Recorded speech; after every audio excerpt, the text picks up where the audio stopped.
मुसलमानों का सफाया करो।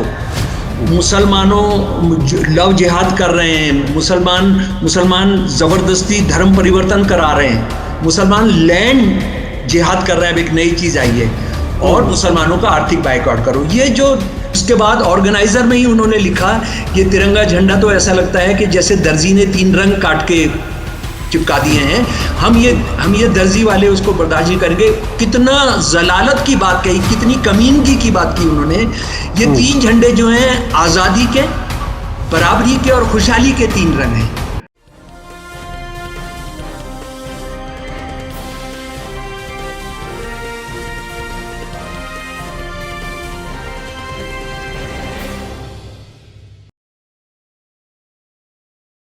हेलो, नमस्कार, आदाब, सत श्री अकाल और अस्सलाम वालेकुम। मैं हूं मोहम्मद अहमद काज़मी, लेकर आया हूं आपका पसंदीदा कार्यक्रम आपके रूबरू। इस कार्यक्रम में हम आपको कुछ जानकार लोगों से मिलवाते हैं और कोशिश करते हैं कि कुछ खबरों पर अच्छे से चर्चा हो जाए।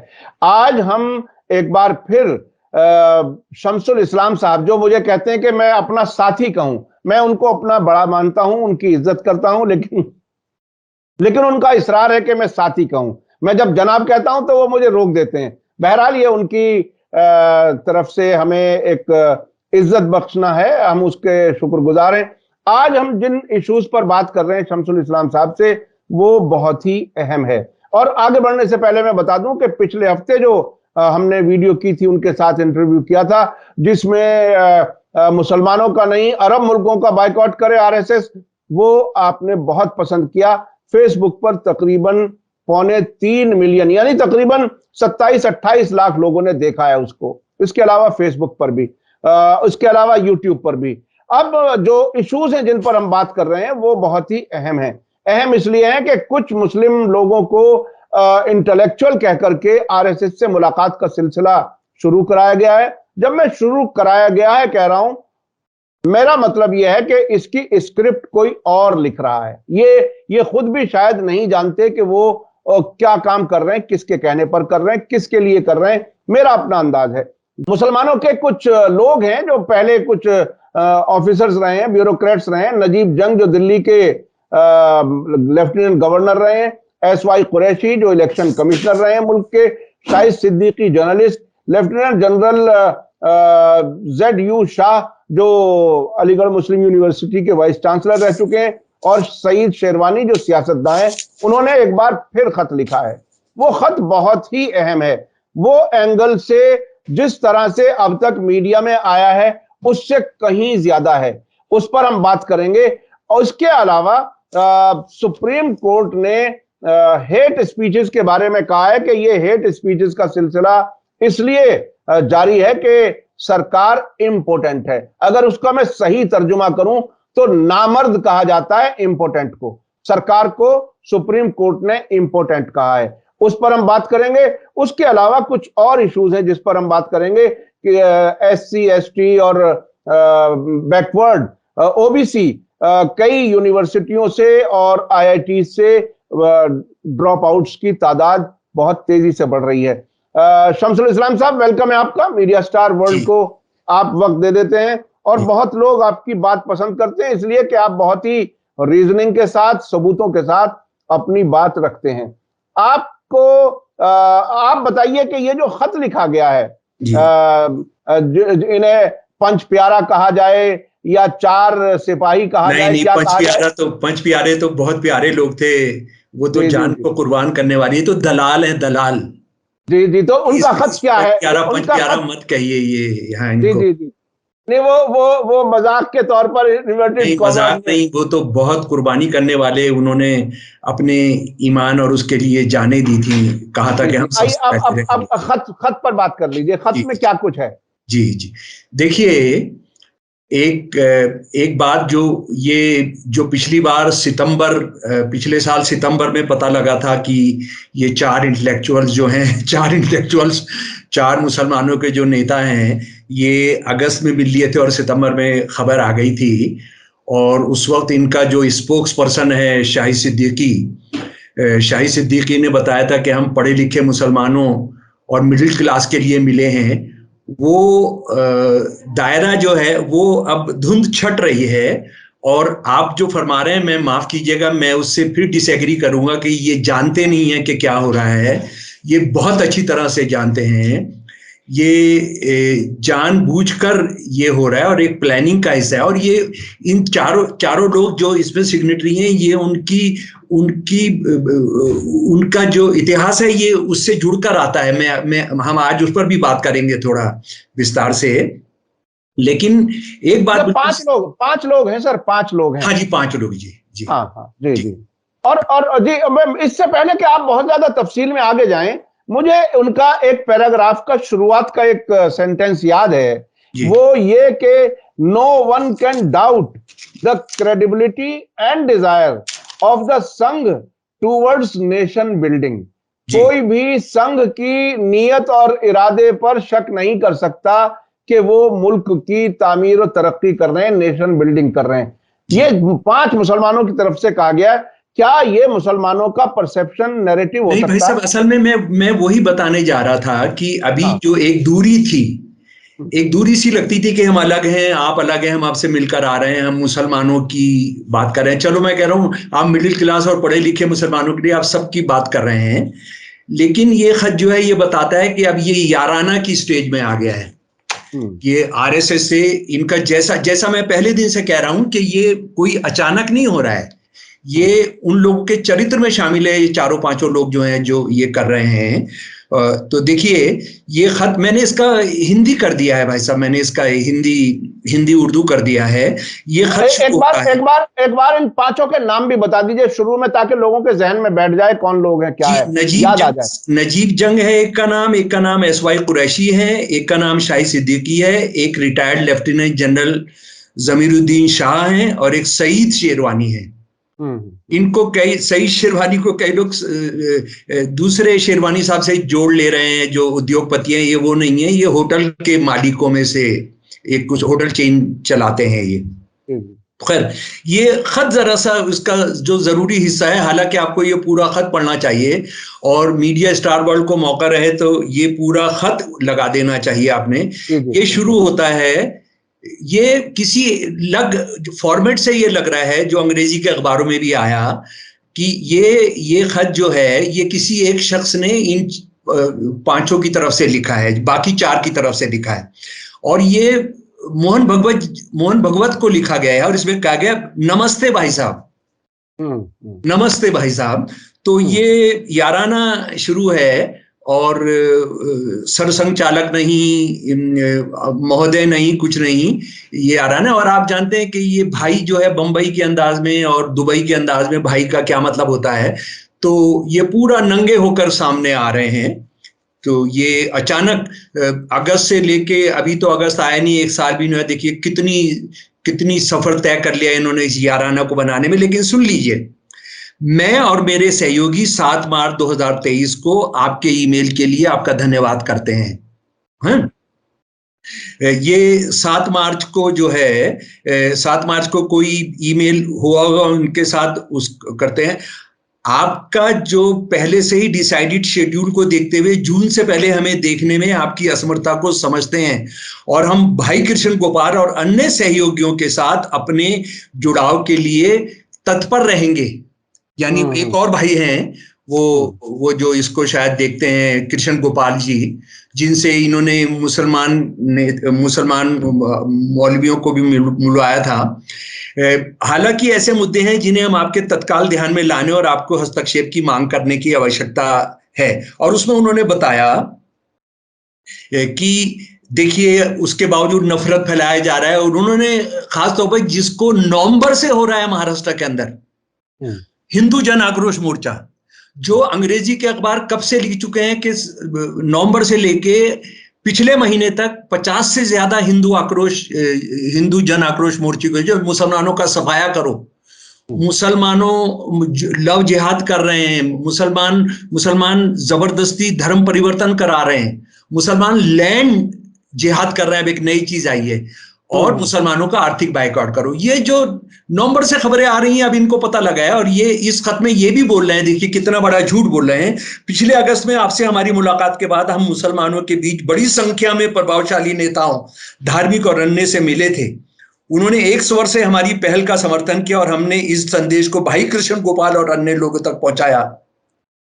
आज निराशा का भाव है और हमारे प्रयासों की उपयोगिता पर सवाल है। अब बताइए, शर्म नहीं आती है इनको? और मुझे तो जो शर्म पर भी शर्म आएगी इनको शर्मनाक बताते हुए कि ये सारे मुसलमानों के साथ संपर्क में, और इनको 23 मार्च को जब ये खत लिख रहे हैं मोहन भगवत को, तब पता लग रहा है कि वहां इतनी रैलीज हो चुकी हैं। ये तो मुसलमानों के, सारे हिंदुस्तान के, सारे देश के मुसलमानों के साथ इनका संपर्क है। ये इनको पता नहीं है। दूसरी बात ये है, एक बहुत भयानक जो है कि इन्होंने बताया है कि हमने एक संगठन बना लिया है, आईडू, alliance for economic and educational empowerment of the underprivileged, जी, वंचितों के आर्थिक और शैक्षणिक सशक्तिकरण के लिए गठबंधन। अब इस गठबंधन से लगता है कि ये सारे धर्मों के वंचित लोगों के लिए है, लेकिन आप इस खत को देखेंगे, इससे पहले भी जो मुलाकात है वो सिर्फ मुसलमानों की बात कर रहे हैं, वो सिर्फ मुसलमानों की बात कर रहे हैं, लेकिन एक भ्रांति पैदा कर रहे हैं कि वो सारे वंचितों की बात है। और एक बहुत मजेदार बात यह है कि इसमें बीच बीच में वो इस देश के सारे अल्पसंख्यकों की बात कर रहे हैं। ये खत शायद शाहिद सिद्दीकी ने लिखा है, क्योंकि लिखने पढ़ने का काम उनको बड़ा महान जर्नलिस्ट माना जाता है, तो वो उनको ही दिया जाता है। हम भारत के 20% हिस्से वाले अल्पसंख्यकों सहित सभी वर्गों को साथ न लें तो आरएसएस का सपना पूरा नहीं होगा, ये वो बता रहे हैं। तो इसका मतलब है कि ये सिर्फ मुसलमानों के लिए नहीं, ये सबके लिए है। और वो सबके साथ क्या हो रहा है, मैं उसका आपको आंकड़ा पेश करूंगा। पर जो सबसे ज्यादा शर्मनाक बात इसमें कही गई है, मैं कह रहा हूं, भाई भाई बन गए, हमको कोई चिंता नहीं, तुम उनके बाप बनो, उनके मामा बनो, उनके दामाद बनो, उनके साले बनो, उनके ससुर बनो, हमको कोई चिंता नहीं है, लेकिन आपने एक सेंटेंस इसमें बोला है, राष्ट्र निर्माण की दिशा में संघ की विश्वसनीयता और इच्छा पर कोई संदेह नहीं कर सकता। भाईजान, मेरे प्यारे दोस्तों, मेरे चहितों, आप इसका मतलब क्या है जरा इसको समझ लें। अभी पहले मुसलमानों के संदर्भ में क्या है जरा इसको समझ लें, मुसलमानों के संदर्भ में। और काज़मी साहब, इसको बहुत बहुत जरूरी है हमको समझना। देखिए, आरएसएस बना 1925 के अंदर सिर्फ एक आधार पर कि कांग्रेस और गांधी जी का जो राष्ट्रवाद था वो हिंदू मुसलमानों को एक राष्ट्र बोलता था। हेडगेवार कांग्रेस के बड़े लीडर थे और ये उससे बाहर आए कि कांग्रेस और गांधी जो है वो हिंदू मुसलमान को एक राष्ट्र मानते हैं, जबकि दो राष्ट्र हैं, और ये हमको मंजूर नहीं करते हैं, हम इसको मंजूर नहीं करते। फिर उसके बाद इनके जो आरएसएस के जो गुरु रहे, सावरकर और गोलवलकर, दोनों ने अपनी किताबों में लिखा कि हमने मुसलमानों से इस देश को साफ कराना है, हमने मुसलमानों से इस देश को बिल्कुल उसी तरह से साफ कराना है जिस तरह से हिटलर और मुसोलिनी ने यहूदियों को साफ किया।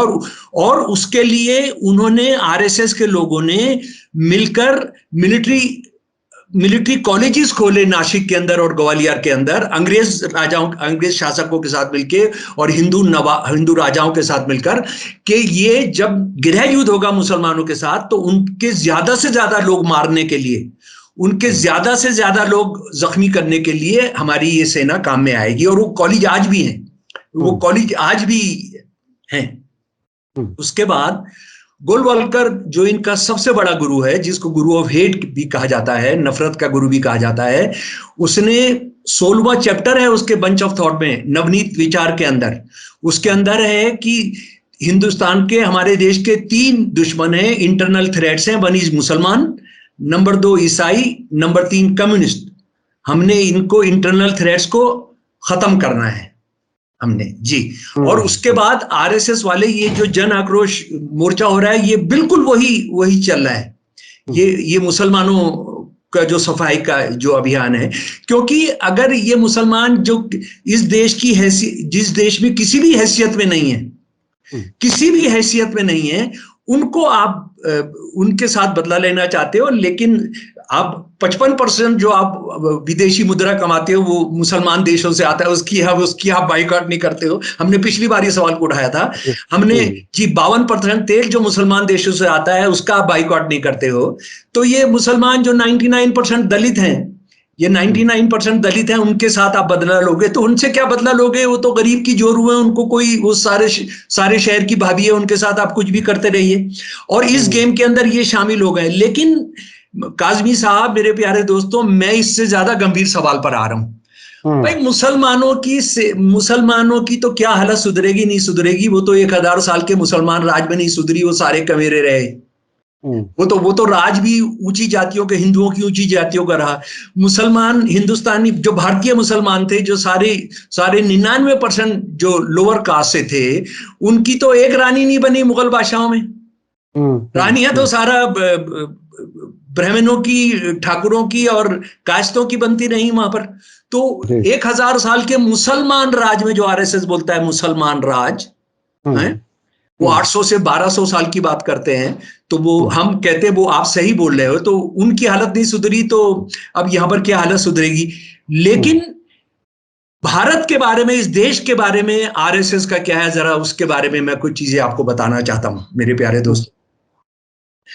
26 नवंबर 1949 को भारत की संविधान सभा ने भारत का संविधान पास किया। दुनिया का पहला, महानतम, बहुत कमजोरियां थी लेकिन एगैलिटेरियन, मसावत वाला, बराबरी वाला, जस्टिस होगा, औरत मर्द में कोई फर्क नहीं होगा, धर्म के नाम पर कोई फर्क नहीं होगा, जाति के नाम पर कोई फर्क नहीं होगा।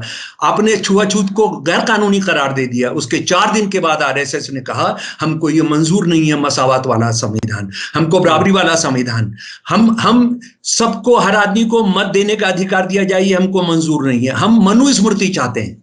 और मुझे लगता है कि यहां मनुस्मृति क्या कहती है उसके विस्तार में जाने की जरूरत नहीं है, लेकिन सिर्फ मैं ये बता दूं, मनुस्मृति हिंदू शूद्रों को इंसान नहीं मानती और हिंदू औरतों को इंसान नहीं मानती। और उन्होंने कहा कि हम इसको भारत का संविधान बनाएंगे। और आज भी ये उन्होंने कभी अपनी मांग वापस नहीं ली है। ये जो मुसलमान इंटरनल थ्रेट नंबर 1 है, ये आरएसएस ने कभी भी, मोहन भगवत ने कभी भी नहीं कहा है कि हम इसको विड्रॉ कर रहे हैं। दूसरी बात यह है कि 14 अगस्त 1947 को, अगले दिन भारत आजाद होना था, ऑर्गेनाइजर जो इनका अखबार है, उसने तिरंगे झंडे के बारे में लिखा कि ये एक मनुष्य झंडा है, इसमें 3 रंग हैं। अंग्रेजी का है, मैं आपको हिंदी उसका सुना रहा हूं। इसमें 3 रंग है, ये मनुष्य है और हिंदू इसको कभी भी बर्दाश्त नहीं करेंगे। उसके बाद ऑर्गेनाइजर में ही उन्होंने लिखा, ये तिरंगा झंडा तो ऐसा लगता है कि जैसे दर्जी ने 3 रंग काट के चिपका दिए हैं। हम ये दर्जी वाले उसको बर्दाश्त नहीं करेंगे। कितना जलालत की बात कही, कितनी कमीनगी की बात की उन्होंने। ये 3 झंडे जो हैं, आजादी के, बराबरी के और खुशहाली के 3 रंग हैं। ये जो हमारे झंडे 3 रंग हैं, इसको अच्छी तरह से समझ लें मेरे प्यारे दोस्तों, मीडिया स्टार वर्ल्ड के साथियों, बहुजन, मुसलमान, ईसाई, सिख, समझ लें, ये 3 रंग नहीं है। ये 3 रंग हैं। ये आते हैं कि हम जुल्म बर्दाश्त नहीं करेंगे, हम अमन लेकर आएंगे, हम खुशहाली लेकर आएंगे। इसको भगत सिंह ने बहुत अच्छे तरीके से हमारे सामने रखा था, तो और उन सारे शहीदों ने। और दूसरी बात यह है भाई साहब कि ये एक और, जब आप ये कह रहे हैं कि ये राष्ट्र निर्माण की दशा में संघ की विश्वसनीयता और इच्छा पर कोई संदेह नहीं कर सकते, इसका मतलब यह है कि जो आरएसएस ने गांधी जी की हत्या कराई थी, आरएसएस से जुड़े हुए लोगों ने, हिंदुत्ववादी झंडा उठाए हुए लोगों ने, तो वो भी राष्ट्र निर्माण का काम था। क्योंकि उन्होंने ये कहा था कि गांधी हत्या जो है, गांधी हिंदू राष्ट्रवाद, हिंदू राष्ट्र बनाने के उसमें सबसे बड़ा। तो ये जलील 4-5 मुसलमान जो अपने आप को कह रहे हैं, मुझे लगता है कि जलालत को भी शर्म आ रही होगी इनको ये करते हुए कि आज आरएसएस को वो ये सर्टिफिकेट दे रहे हैं कि तुमने गांधी की जो हत्या तुम्हारे से जुड़े हुए लोगों ने कराई थी, वो हत्या तुमने राष्ट्र बिल्डिंग के लिए की थी। और उसके बाद भाई साहब, ये 30 जनवरी 1948 की बात नहीं है, मैं हजारों में से 4 बड़े उदाहरण ले रहा हूं। नरेंद्र दाभोलकर कौन थे? एक ऐसा विद्वान जो किसी देश के अंदर सैकड़ों साल में पैदा होता है। ये क्या करते थे? अंधविश्वास के खिलाफ गांव-गांव जाते थे, कॉलेज जाते थे, शहर जाते थे और ये बताते थे कि अंधविश्वास जो है किस तरह से आपको पाखंड का सहारा लेकर आपको ये बताते, वो जबान के अंदर वो त्रिशूल घुसा देना, ये पार कर देना, वो आपके सामने खेल करते थे और बताते थे ये जादू के खेल हैं, ये जादू है कि आपके आंख का भ्रम है ये। उनको 20 अगस्त 2013 को उनको गोली मारी गई। और किन लोगों ने मारी? सरकार की एफआईआर है, वो ये है कि आरएसएस से जुड़े हुए संगठन इसमें हिंदू जन जागृति समिति और सनातन संस्था इसमें शामिल है जी। उसके बाद गोविंद पंसारे, एक महान कम्युनिस्ट पार्टी ऑफ इंडिया के लीडर, इतिहासकार, जिनकी बहुत शानदार किताब शिवाजी पर है कि शिवाजी गरीबों के शिवाजी थे, वो हिंदुत्ववादी शिवाजी नहीं थे। उन्होंने बिल्कुल हिंदू मुसलमानों के साथ कोई फर्क नहीं किया। उन्होंने जब उनसे कहा, जब उनको ये उल्हाना दिया गया कि तुम हिंदू मुसलमान औरतों के बलात्कार की इजाजत नहीं दे रहे हो, तो उसके लिए उनकी आलोचना की ब्राह्मणवादियों ने। उस तरह की उन्होंने किताब लिखी उनकी शिवाजी, जो सारी भाषाओं में आपने पढ़नी चाहिए, और अगर किसी को चाहिए तो मैं उसका पीडीएफ आपको दे दूंगा। गोविंद पंसारी जी को 20 फरवरी 2015 को हत्या की गई हिंदुत्ववादी गुंडों द्वारा। एमएम कलबुर्गी, ऐसा विद्वान, ऐसा संस्कृत, ऐसा एंशिएंट इंडिया का विद्वान जो कितनी भाषाएं जानते थे, संस्कृत, और ये कहते थे कि जो एंशिएंट इंडिया है वो सिर्फ ब्राह्मणवादी व्याख्या नहीं है, ये ब्राह्मणवादी जो स्क्रिप्ट्स हैं वो ही एंशिएंट इंडिया नहीं है, उससे लड़ाई वाली स्क्रिप्चर्स भी हैं। और एंशिएंट इंडिया हिंदू नहीं है। जैसे लिंगायत जो है, लिंगायत को जो हिंदू बताया जा रहा है, वो लिंगायत जो गुरु है वो उन्होंने कहा कि हम हिंदू नहीं है, हम जातिवाद में विश्वास नहीं करते, हम हिंदू धर्म के भगवानों में विश्वास नहीं करते। लेकिन आप जानते हैं कि आरएसएस किस तरह से लिंगायत को पूरा हिंदू और ब्राह्मण के तौर पे पेश कर रहे हैं। वो सब लिखने के लिए उनको घर में हत्या की 30 अगस्त 2015 को भाईजान।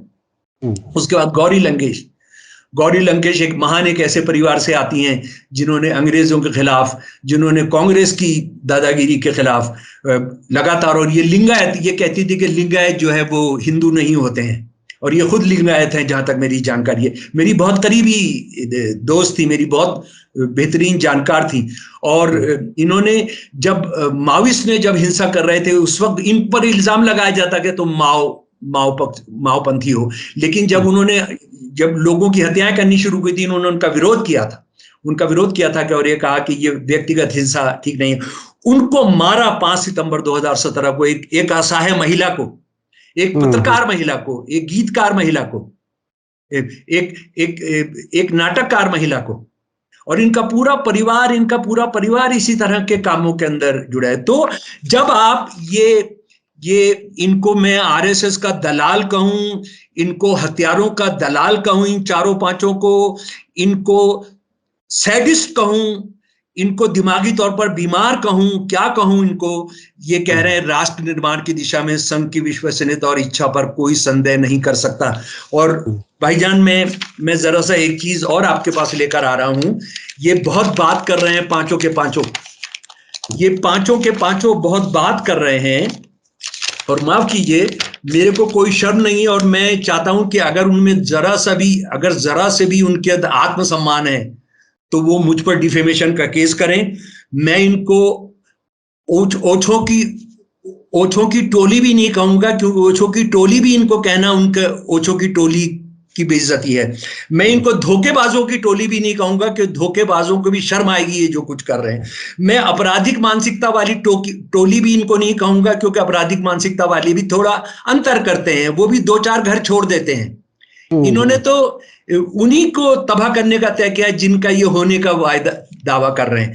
बेशरम लोगों की टोली भी इनको नहीं बोलूंगा, क्योंकि बेशरम लोगों की भी एक शर्म होती है, इनकी वो शर्म भी नहीं है।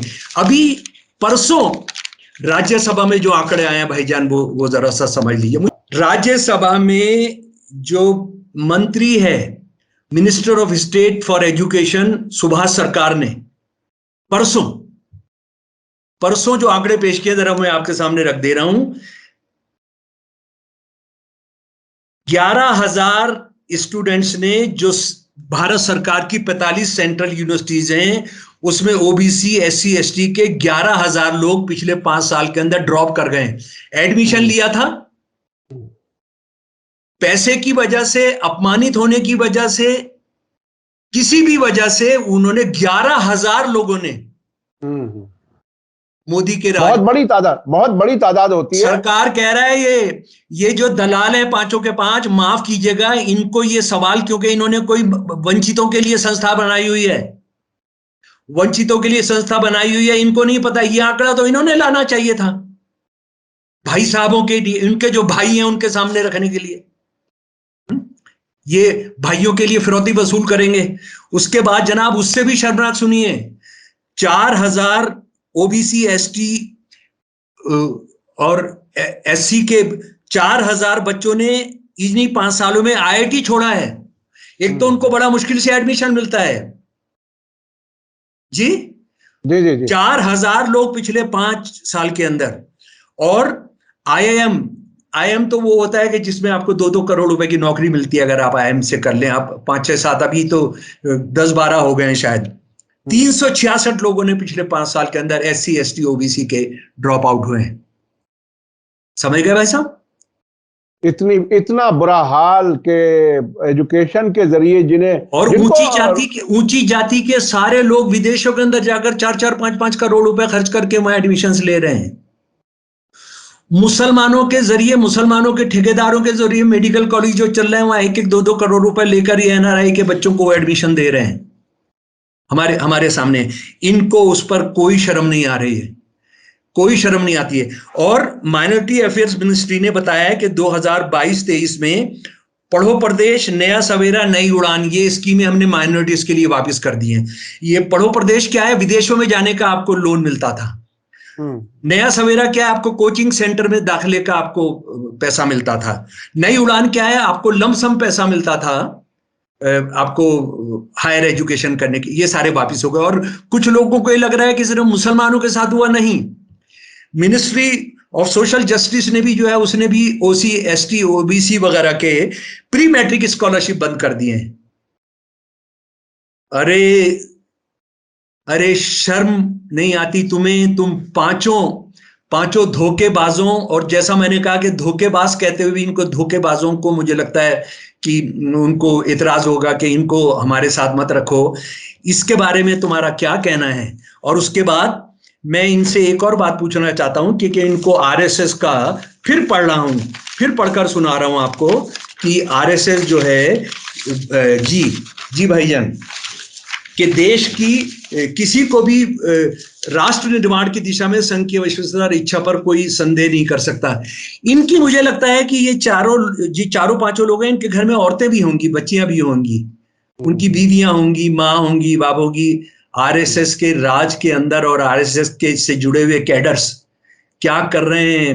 मुसलमान औरतों का छोड़िए, दूसरी औरतों के साथ क्या वो जानना चाहते हैं? उनको शर्म नहीं आती है ये सब करते हुए कि आप राष्ट्र निर्माण के काम में? अभी बहुत दूर नहीं जाना है, मैं मुख्य चीजें आपके सामने रख रहा हूं। पलकित आर्य एक आदमी है जिसका बाप है विनोद आर्य। ये आरएसएस का बहुत पुराना लीडर है, बीजेपी का बहुत पुराना लीडर है। इन्होंने अंकिता भंडारी के साथ जो किया वो सारा देश जानता है। और बजाय इसके कि वहां सबूत जमा करते, जहां पर आरएसएस का चीफ मिनिस्टर है उत्तराखंड के अंदर, ये 18 सितंबर को बच्ची गायब हुई थी और एक हफ्ते बाद चिल्ला कैनल के अंदर वहां इसकी लाश मिली थी बच्ची की। और इससे एक खास स्पेशल मसाज देने की बात की जा रही थी, उसने मना किया था। और ये वो रिसोर्ट है वनंतरा रिसोर्ट, जिसके अंदर 8 महीने पहले भी एक हिंदू बच्ची प्रियंका गायब हुई थी, उसका भी आज तक पता नहीं है। वहां इन्होंने सबूत जमा करने के बजाय क्या किया? उन्होंने वहां जाकर पूरा बुलडोजर चला दिया, बुलडोजर, ताकि सारे सबूत मिट जाए। और सैकड़ों लोग हल्द्वानी और उत्तराखंड के अंदर बैठे हैं कि आप उसका लिस्ट बाहर करो, आप वो जो कौन बंदा है जिसका स्पेशल मसाज दिया जाना था वो बात करो। और उसके बाद आप जानते हैं अभी होली के दिन जो हुआ है, बच्ची ने जैसे मुरादाबाद के अंदर आत्महत्या की है। और ये लिखा है कि मेरी मौत के बाद तो कम से कम कुछ काम कुछ बता दें, कुछ कर दें। आप जानते हैं हाथरस में क्या हुआ, आप जानते हैं उन्नाव में क्या हुआ, ये सारी चीजें आप इसको अच्छे तरीके से जानते हैं। तो मेरे प्यारे दोस्तों, ये लोग, मुझे कोई फिक्र नहीं है मुसलमानों के साथ गद्दारी करें, मुसलमानों को धोखा दें, क्योंकि मुसलमान की तो हालत इतनी है, उससे पतली हालत क्या करोगे तुम उनकी। लेकिन इस देश के दलितों के साथ, इस देश के बहुजन के साथ आप जो गद्दारी कर रहे हो, आप बात कर रहे हो सारे वंचितों की, आप बात कर रहे हो, आप सारे वंचितों की बात कर रहे हो, लेकिन आप मुसलमानों के नाम पर आप कहना चाहते हो। और भाई साहब एक बात जो अच्छा, मैं आखिर में उस पर आना चाहता हूं, जो ये लेटर तो अपनी जगह जो आपने बताया, सुप्रीम कोर्ट ये कह रहा है कि हेट स्पीच जो है वो इसलिए हो रही है क्योंकि स्टेट इम्पोर्टेंट हो गया है, और वो ये कह रहे हैं कि अगर मजहब और सियासत अलग हो जाए तो ये मसला हल हो सकता है जी। ऐसे वक्त में ये मुस्लिम तो ये जो कुछ कह रहे हैं, सुप्रीम कोर्ट का ये ऑब्जर्वेशन आया है, इसके बारे में थोड़ा सा आप बताइए कि भाई साहब उससे पहले मेरी बात पूरी होने दीजिए। जी जी पांचों लोगों का जरा सीवी हमको जानना चाहिए। मैं इनका सीवी, जरा इनका बायोडाटा समझ लीजिए आप। अगर आप नहीं समझेंगे तो आज ये जो कुछ कर रहे हैं उसको समझना मुश्किल हो जाएगा। जी नजीब जंग साहब जो हैं, ये कांग्रेसी राज के अंदर इन्होंने बहुत बहुत अच्छी पोस्टिंग्स ली हैं। ये 2013 से 2016 तक दिल्ली के लेफ्टिनेंट गवर्नर रहे। कांग्रेस ने इनको लगाया था, लेकिन जब 14 के अंदर बीजेपी का राज आ गया तो ये पलटी खा गए थे और शीला दीक्षित की इन्होंने जान अजाब में कर दी थी। ये जामा मिल्लिया इस्लामिया के वाइस चांसलर रहे 2009 से 2013 तक। मुसलमान यूनिवर्सिटीज, जहां सो कॉल्ड मुसलमान यूनिवर्सिटीज में कोई एजुकेशनिस्ट नहीं मिलता है इनको वाइस चांसलर बनाने के लिए। एक दूसरे वाइस चांसलर अलीगढ़ यूनिवर्सिटी के, इनमें से एक और सिग्नेटरी वो आएंगे, उनके बारे में मैं बात करता हूं। ये 1973 में मध्य प्रदेश के आईएएस कैडर से आए थे और कांग्रेसी राज में माधवराव सिंधिया के ये मिनिस्टर फॉर रेलवे के ये प्राइवेट सेक्रेटरी थे। यानी कांग्रेसी राज में इन्होंने गुलछाड़े उड़ाए हैं खूब जी। उसके बाद आप इनका ले लीजिए, शाहिद सिद्दीकी साहब का। जी। शाहिद सिद्दीकी साहब जो हैं ये दिल्ली के रहने वाले एक पत्रकार हैं और 2002 से लेके 2008 तक ये मेंबर पार्लियामेंट रहे राज्यसभा में। लेकिन जरा सा अपना कैलकुलेटर रखिएगा कि कितनी पार्टीज में रहे इसको जानने के लिए। हाँ जी। इन्होंने अपना सफर शुरू किया कॉलेज में एसएफआई से, स्टूडेंट फेडरेशन ऑफ इंडिया से। हाँ, उसके बड़े नेता थे ये, बड़ा गर्म भाषण करते थे। उसके बाद ये कांग्रेस के अंदर आ गए। ठीक है जी। कांग्रेस के अंदर इंडियन नेशनल कांग्रेस के माइनॉरिटी सेल के ये 1997-99 के बीच में उसके चीफ थे माइनॉरिटी सेल के। ठीक है जी। कांग्रेस भी कितने कितने घटिया लोगों को पैदा कर किया है, उसका भी उनको हिसाब रखना चाहिए। उसके बाद ये समाजवादी पार्टी में चले गए। जिसका तूती बोलता है ये उसके साथ रहते हैं। जिसका जहाज डूबने होता है, जो चूहे कहते हैं पहले भागना शुरू करते हैं, कुछ ऐसा है ना कहावत। हाँ बिल्कुल उसको करते हैं। ये नेशनल जनरल सेक्रेटरी हो गए उसके 2002 से 2008 तक। फिर उसके बाद उन्होंने समाजवादी पार्टी छोड़कर उसके बाद ये उसके खास जानी दुश्मन बहुजन समाज पार्टी के हो गए और वहां से भी ये छोड़कर राष्ट्रीय लोकदल पार्टी में आ गए।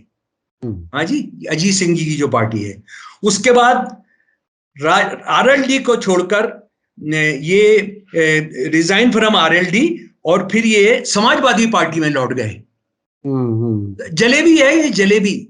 जी। जलेबी या इमरती, कौन सा ज्यादा घुमावदार होती है मुझे पता नहीं। और उनको समाजवादी पार्टी से इसलिए एक्सपेल किया गया था कि उन्होंने मोदी जो कत्लेआम के लिए जिम्मेदार है और थे, उनका एक बड़ा 5, 6, 7, 10 पेज का इंटरव्यू छापा था और जिसमें उनको बड़ा ग्लोरिफिकेशन मिला था। तो इस पर कोई भी मोदी की बात नहीं करता था, लेकिन इन्होंने उस काम को किया था। तो इसको हमको जानना जरूरी है कि ये क्या चीज है। और शहाबुद्दीन याकूब कुरैशी साहब पर भी आ जाइए।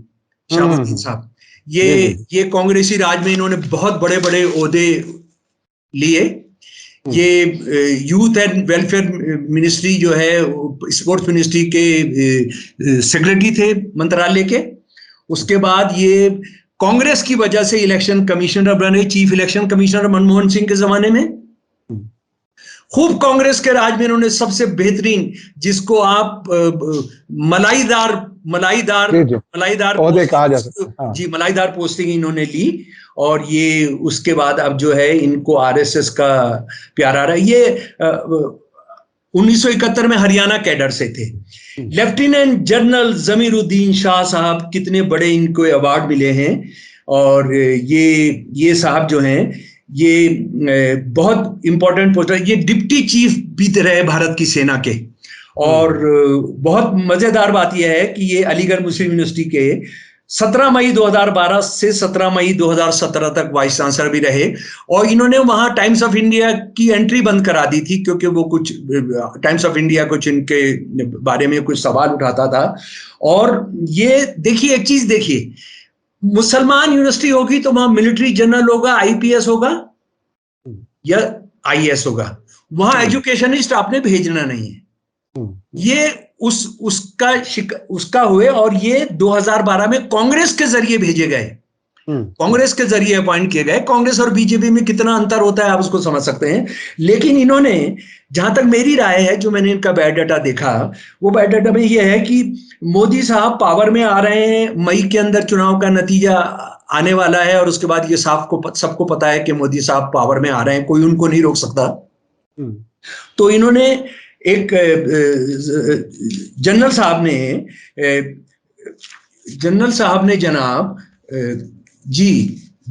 ने एक इंटरव्यू दिया मई के अंदर एक जर्नलिस्ट को, और उस जर्नलिस्ट को उन्होंने कहा कि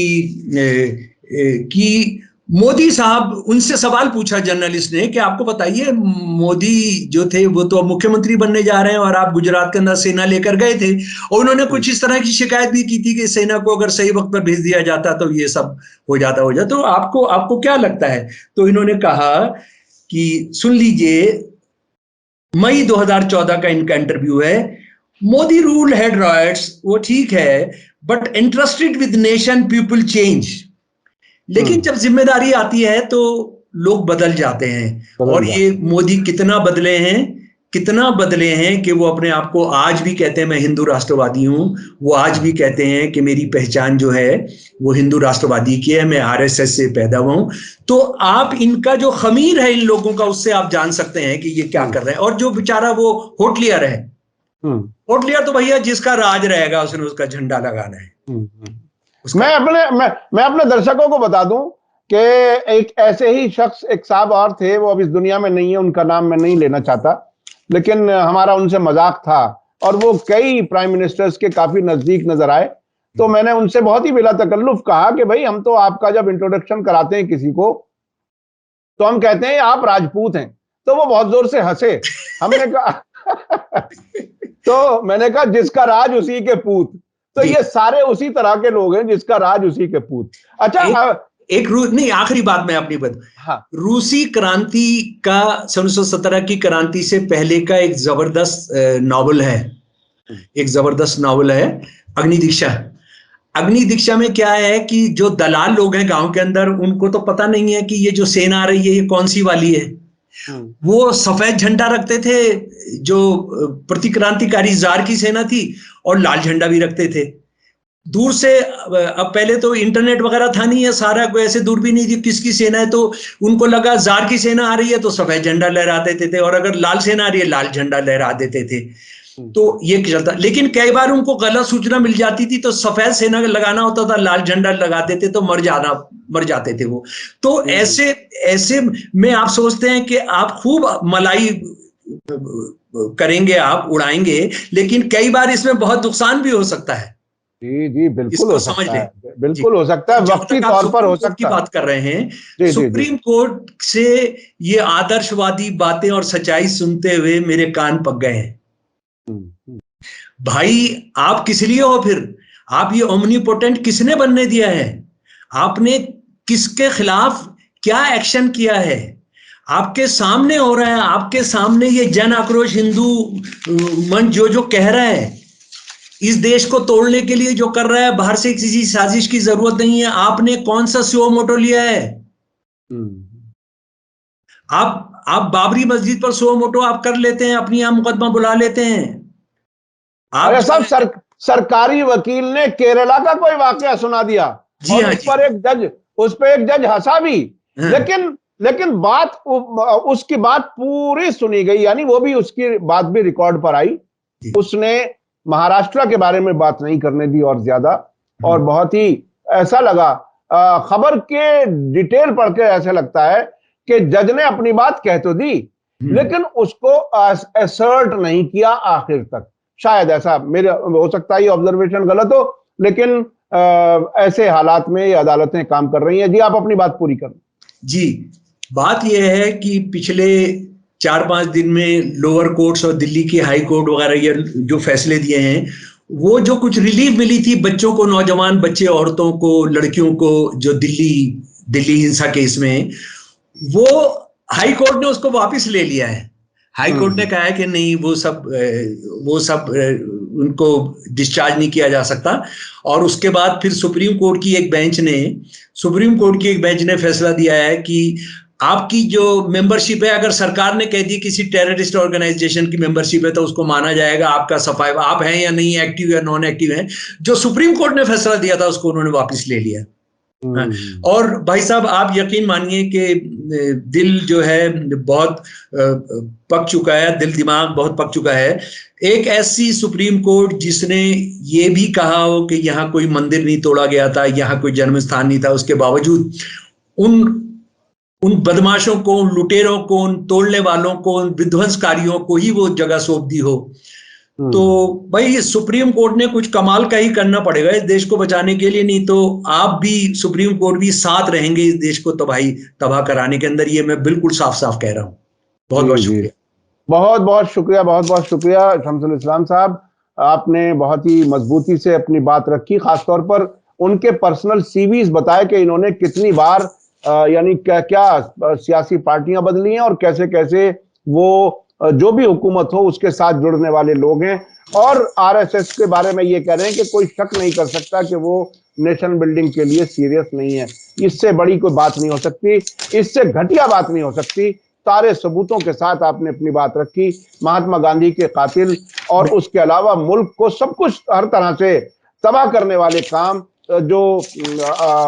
जो झंडे को रिजेक्ट कर चुके हों, जो संविधान को रिजेक्ट कर चुके हों, वो अपनी बात इस तरह से कह रहे हैं। जी, आप अपनी बात आखिरी में। मैं आखिरी बात, जो फिर हमेशा बहुत इंपॉर्टेंट बात भूल जाता हूं, हमारे देश में एक व्यंगकार हुए हैं, सटायरिस्ट हुए हैं, हरिशंकर परसाई। जी जी। इन 5 लोगों के लिए हरिशंकर परसाई जी ने पहले ही कह दिया था, मूर्ख की सबसे बड़ी विशेषता यही होती है कि उसे नंगी आंखों से भी बर्बादी का एहसास नहीं होता है। और आगे जरा सा और सुन लीजिए हरिशंकर परसाई जी का। हम सब बड़े हुए उन सबको पढ़कर, और नाटक की दुनिया में उनके लेख क्या है, वो तो नाटक होते थे। परसाई जी ने कहा था, आत्मविश्वास कई तरीके का होता है, धन का, सत्ता का या फिर ज्ञान का, पर सबसे प्रचंड आत्मविश्वास मूर्ख का होता है, बेवकूफ का होता है। तथ्यों की सत्यता से उनका कोई लेना देना नहीं होता। दूसरे शब्दों में, कोई व्यक्ति जितना अक्षम होगा उसका आत्मविश्वास उतना ही ज्यादा होगा। ज्ञान का भ्रम उसको अति आत्मविश्वास देता है। दरअसल ज्ञान का सबसे बड़ा शत्रु अज्ञान नहीं बल्कि ज्ञान का भ्रम है।